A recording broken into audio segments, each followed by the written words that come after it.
La carta no tenía remitente, ni sello, ni dirección. Solo una cinta roja atada con torpeza, como si la hubieran cerrado con más amor que precisión.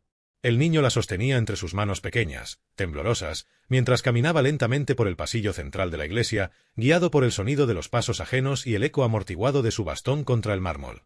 No tenía más de 8 años. Era delgado, pálido, con gafas oscuras que no podían ocultar la intensidad de su expresión. No lloraba. No hablaba.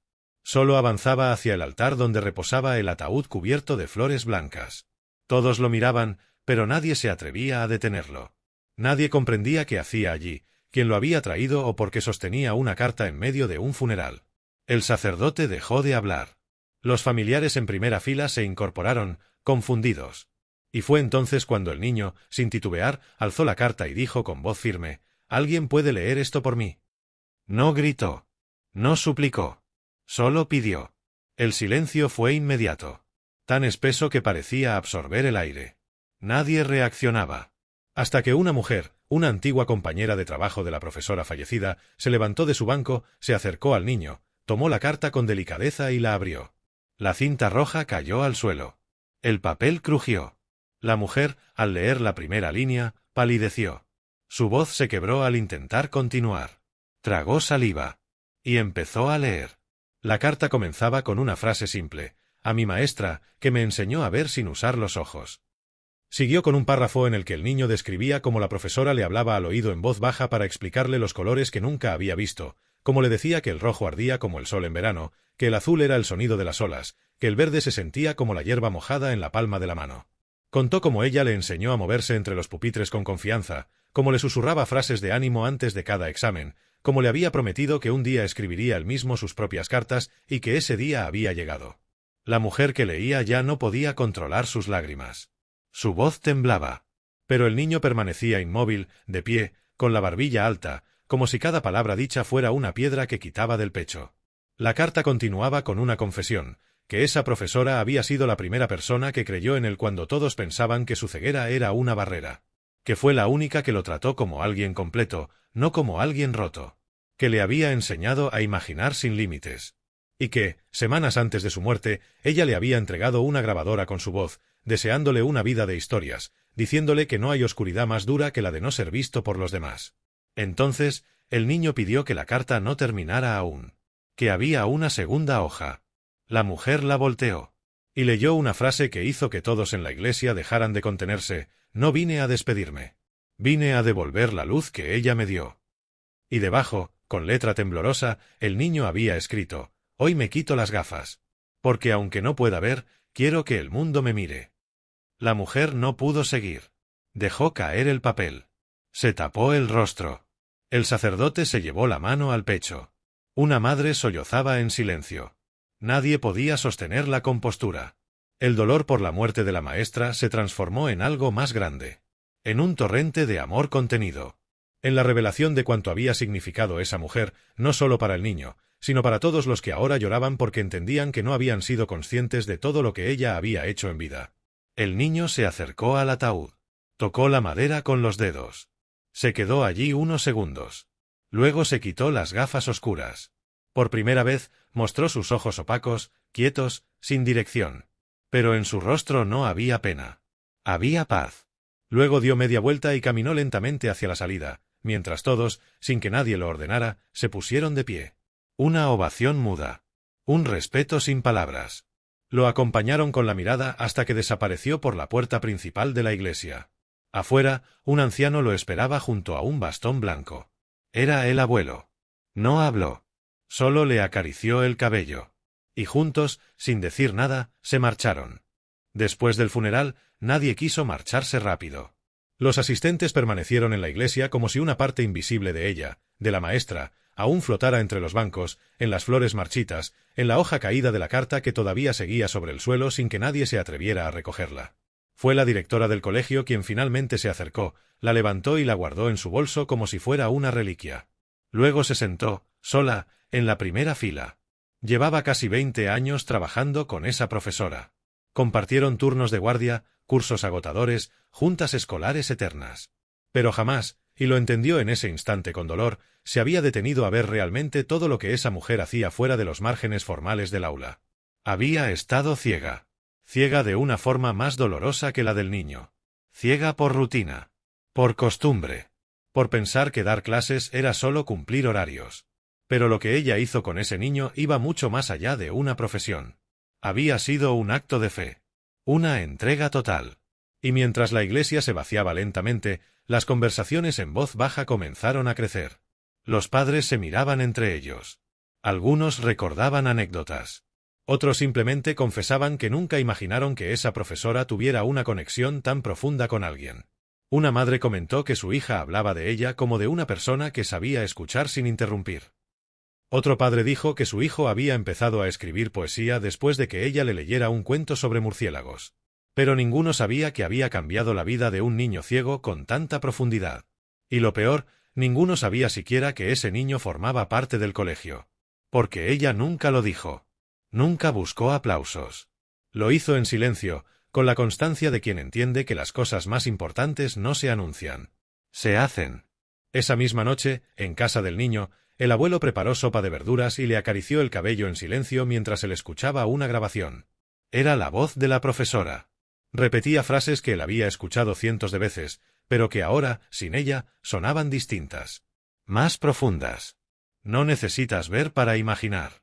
Solo cierra los ojos y usa el corazón. En otra parte del audio, ella reía. Le contaba cómo olía el otoño, cómo se sentía la textura de una hoja seca entre los dedos. Y en un momento, decía, algún día, tú serás mi voz. El niño sonrió levemente. Apretó la grabadora contra el pecho y se quedó en silencio. Al día siguiente, al llegar al colegio, la directora convocó una reunión urgente con el claustro de profesores. Llevaba la carta del niño entre las manos. No dijo buenos días. No pidió orden. Solo la colocó sobre la mesa y dijo, esto es lo que hicimos mal. Nadie entendía al principio. Luego leyó el texto en voz alta. Nadie interrumpió. Nadie comentó. Y cuando terminó, muchos tenían lágrimas en los ojos. Porque entendieron que mientras ellos hablaban de metodologías, protocolos, boletines y reuniones de padres, una maestra había estado cambiando la vida de un niño con cada frase, cada gesto, cada clase. Y ninguno de ellos lo supo ver. Porque el niño no figuraba en los informes. No estaba en las estadísticas. Ni en los grupos. Era el hijo de una madre enferma que solo venía de vez en cuando. Algunos incluso lo habían confundido con el sobrino de algún empleado. Pero ella, la maestra, lo integró como uno más. Lo enseñó sin papeles. Lo acompañó fuera de las aulas. Le grababa las clases. Le transcribía los cuentos. Le explicaba los colores con texturas y temperaturas. Le enseñó a escuchar el viento como si fuera un paisaje. Y todo eso, sin mencionarlo nunca. La directora, emocionada, tomó una decisión inmediata. Propuso cambiar el nombre de la biblioteca escolar en honor a la maestra fallecida. Nadie objetó. Propuso también abrir una sala de lectura para niños con discapacidad visual. Tampoco hubo objeciones. Pero lo más importante fue cuando dijo que necesitaban invitar al niño al colegio, oficialmente. Que él debía tener un lugar allí. Que no podía ser solo el niño de la carta. Era un alumno. Un testigo. Un legado viviente. El abuelo del niño fue contactado esa misma tarde. Dudó al principio. No le gustaban los homenajes. Había criado a su nieto en silencio, con humildad, evitando exposiciones. Pero el niño escuchó la conversación y pidió ir. Quería volver al aula donde ella le enseñó a escribir su nombre en braille. Quería tocar la pared donde ella colgaba sus dibujos. Quería sentarse en el rincón donde ella le leía en voz baja mientras los otros salían al recreo. No quería aplausos. Solo quería volver a verla en los rincones. En los ecos. En la madera de las sillas. La visita se organizó para el viernes. La escuela entera se preparó. Algunos niños llevaron flores. Otros prepararon dibujos. Había silencio. No como el de los homenajes fingidos. Era un silencio de respeto. De descubrimiento. Porque sabían que estaban a punto de recibir a alguien que había vivido una parte de su escuela que nadie conocía. Cuando el niño llegó, todos se levantaron. La directora lo tomó de la mano. Lo llevó por el pasillo. Le describió en voz baja los detalles nuevos, las flores en la entrada, el cartel con el nuevo nombre de la biblioteca, el mural con frases de la carta. Y cuando entraron al aula donde ella enseñaba, el niño se detuvo. Se quitó el bastón de la mano. Caminó solo los 3 pasos que sabía de memoria. Y se sentó en el lugar donde siempre se sentaba ella. Dijo solo una frase: «Aquí aprendí a ver». Nadie dijo nada. Pero todos entendieron que ese niño no había venido a buscar consuelo. Había venido a devolver algo. A entregar la luz que le dieron. A ser, como dijo su carta, la voz de quien ya no podía hablar. Después de esa visita, el colegio no volvió a ser el mismo. Lo que comenzó como un homenaje se convirtió en algo más grande, más difícil de nombrar pero imposible de ignorar. El aula de la profesora fue mantenida intacta por decisión unánime. No como un altar, sino como una sala viva. Un espacio donde otros niños pudieran seguir aprendiendo desde la misma ternura, desde el mismo respeto silencioso que ella practicaba sin necesidad de discursos. El niño fue invitado a asistir un día a la semana, no como figura simbólica, sino como alumno. Le ofrecieron una profesora de apoyo. Él aceptó, pero pidió una condición: que pudiera traer su grabadora. No para escuchar a su antigua maestra, sino para empezar a registrar su propia voz. Dijo que quería contar cuentos para otros niños como ella hacía con él. Historias con sonidos, con pausas, con colores que se describen con texturas. Quería devolver lo que había recibido. La directora del colegio propuso grabar esas sesiones y compartirlas con los padres, con los profesores, con las escuelas rurales de la región. El proyecto creció con fuerza inesperada. Lo llamaron Escuchar para Ver. En cada grabación, el niño narraba un pequeño cuento. Algunos eran versiones de los que su maestra le contaba. Otros eran suyos, inventados. Pero en todos había algo en común: la sensibilidad precisa de quien ha aprendido a ver sin ojos, a sentir sin necesidad de mirar. La voz del niño, dulce, pausada, firme, comenzó a convertirse en parte de la vida cotidiana del colegio. Los más pequeños la escuchaban antes de dormir. Los mayores la oían antes de los exámenes.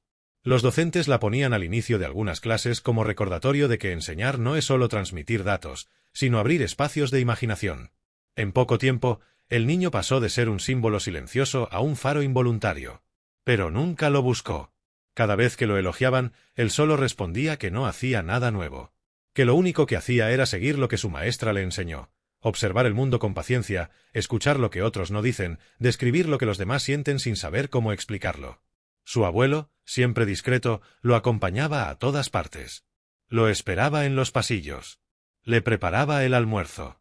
Lo escuchaba grabar con auriculares, con una sonrisa apagada pero constante. A veces se quedaba dormido en una silla junto al niño, como si ese murmullo fuera su forma de reconciliarse con un mundo que tantas veces lo había dejado afuera. Una tarde, durante una sesión de grabación en la biblioteca recién renombrada, ocurrió algo que nadie esperaba. El niño interrumpió la narración y pidió grabar un mensaje nuevo. No era un cuento. Era un recuerdo. Dijo que la primera vez que su maestra le habló de la muerte, no le habló del final, sino del cambio. Que le dijo que cuando alguien se va, si lo has amado bien, se convierte en parte de ti. Que no hay tumba ni adiós si hay memoria y acción. Dijo que ahora entendía eso. Que ya no lloraba por ella. Que ahora la llevaba dentro. Y que cada palabra que grababa, cada frase que pronunciaba, era su forma de mantenerla viva. Cuando los técnicos escucharon ese mensaje, lloraron en silencio. Decidieron que ese fragmento debía abrir cada episodio del proyecto. No como homenaje, sino como declaración de propósito. Y así fue. Cada cuento empezaba con esa frase: cuando alguien se va, si lo has amado bien, se convierte en parte de ti. Los medios locales comenzaron a interesarse por el proyecto. Llegaron cámaras. Llegaron periodistas. Querían entrevistar al niño. Él no se negó, pero puso una condición: no mostrar su rostro. Dijo que quería que lo recordaran por su voz, no por sus ojos sin dirección. Porque su maestra siempre le decía que la belleza de una historia está en lo que no se ve. Aceptaron. Lo grabaron narrando. Registraron el aula, la biblioteca, la pequeña placa con el nombre de la profesora. El reportaje se viralizó. Gente de todo el país escribió cartas al colegio, agradeciendo. Personas que habían perdido a sus maestros, a sus hijos, a sus padres. Decían que escuchar a ese niño les había devuelto algo. No sabían bien qué. Pero algo. Una mañana, la directora encontró en el buzón del colegio un sobre. Sin remitente. Dentro había una carta. No estaba firmada, pero por la caligrafía se notaba que era antigua. El texto contaba cómo, Hacía más de 30 años, esa misma maestra había cuidado en secreto de una niña con leucemia, enseñándole a leer desde la cama del hospital. Cómo, sin hacer ruido, le mandaba cuentos cada semana. Cómo se carteaban cuando los médicos ya no daban esperanzas. La niña murió. Pero antes de morir, escribió: «Cuando no esté, quiero que alguien más escuche lo que me contaste». La carta estaba fechada en 1991. Nadie en el colegio conocía esa historia. Nadie sabía que la profesora había hecho eso. Pero nadie se sorprendió. Porque todo encajaba. Porque ya sabían que ella no enseñaba para recibir algo. Enseñaba porque no sabía vivir de otra manera. El niño pidió que esa carta fuera leída en la próxima asamblea del colegio. No para engrandecer la figura de la maestra, sino para recordar que enseñar es un acto que trasciende el aula. Que una historia contada con amor puede sobrevivir a la muerte. Que las palabras, si se usan con ternura, se convierten en puentes entre el dolor y la esperanza. En esa asamblea, ningún alumno hablaba. Ningún maestro fingía. Nadie bostezaba. Todos escuchaban. Porque sabían que estaban participando de algo que no era común. Algo que los tocaba aunque no supieran ponerlo en palabras. El proyecto Escuchar para Ver siguió creciendo. No con grandes campañas ni financiación masiva, sino con la misma lentitud firme con la que crecen las cosas auténticas. Cada cuento que el niño grababa era compartido por profesores en aulas de todo el país, por terapeutas que los usaban en sesiones con niños hospitalizados, por madres que los reproducían en la radio de noche para calmar a sus hijos cuando el miedo les pesaba más que el sueño. Las palabras de ese niño, guiadas por la voz de una maestra ausente, se convirtieron en una especie de abrazo invisible que cruzaba fronteras sin necesidad de pasaportes. Pero dentro de él, algo más estaba ocurriendo. Con cada historia narrada, con cada recuerdo compartido, con cada silencio respetado, el niño comenzaba a perdonar. No a otros. A sí mismo. Porque, en el fondo, una parte de él había crecido creyendo que, por ser ciego, debía ser invisible. Que debía agradecer el espacio que le daban sin levantar la voz, sin molestar. Pero ahora entendía que no había sido él quien tuvo suerte de tener una maestra como ella. Fue el mundo el que tuvo suerte de tenerla entre los suyos, aunque la mayoría nunca supiera verlo a tiempo. Una tarde, mientras grababan una nueva narración, pidió que apagaran el micrófono por un momento. Dijo que quería hablar, pero no como parte del proyecto. Solo como él. Sin guión. Sin filtros. El técnico accedió. Y él, sin esperar indicaciones, dijo que estaba listo para volver a escribir. No con ayuda. Solo. Quería aprender a teclear en braille. Quería escribir historias que no fueran dictadas, sino nacidas de su propia imaginación. Porque ahora sí podía. Porque por fin sentía que su voz tenía un lugar. Al día siguiente, la directora del colegio le envió una máquina Perkins. Nadie se lo dijo. Solo llegó a su puerta, envuelta en una caja de cartón, con una nota escrita en letra clara, para que tus palabras también tengan peso de tinta. El niño comenzó a escribir. Despacio, con errores, con repeticiones. Pero cada letra que marcaba era un acto de resistencia contra el olvido. Y pronto, sus textos empezaron a formar parte de los episodios. Ya no solo narraba. Ahora también creaba. El primer cuento que escribió por completo se titulaba El cuarto banco. Era la historia de un niño que cada día se sentaba en el mismo banco del parque, esperando que alguien se sentara a su lado. Nadie lo hacía. Hasta que un día, una mujer se sienta. Y en silencio, le entrega un libro sin letras. Solo texturas, olores y sonidos. Y al final del cuento, se descubre que el libro lo había escrito él mismo sin saberlo, con cada lágrima, cada miedo y cada risa contenida durante años. Ese cuento se convirtió en el más escuchado del proyecto. Fue traducido a 5 idiomas. Y un grupo de estudiantes de una escuela de diseño lo ilustró usando materiales táctiles, creando el primer libro físico del proyecto. Un día, la directora lo llamó para invitarlo a algo especial. El ayuntamiento había aprobado levantar una placa en la entrada del colegio. No con nombres oficiales, ni con logotipos. Solo con una frase. La misma que el niño había pronunciado al entrar por primera vez al aula de su maestra: «Aquí aprendí a ver». Le preguntó si quería estar presente en la inauguración. Él dijo que sí. Pero pidió que no fuera un acto formal. Que no hubiera discursos largos. Solo lectura en voz alta.